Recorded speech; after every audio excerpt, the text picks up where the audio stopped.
Here's how to book a seat on a KKKL Express bus with redBus. Download and open your app.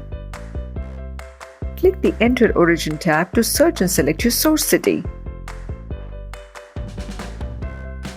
Now click on Enter Destination and search and select your destination city. Select your date of travel.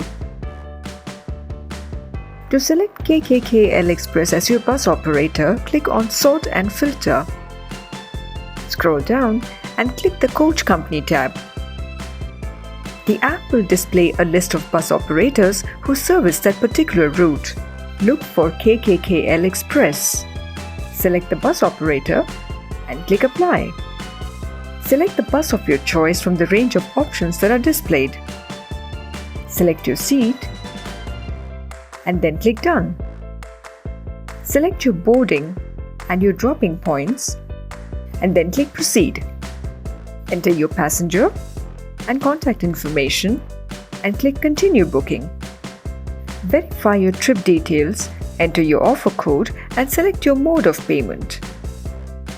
Once your payment has been confirmed, you will receive your KKKL Express bus ticket on your registered email ID. So download the app now and book your bus tickets today with redBus.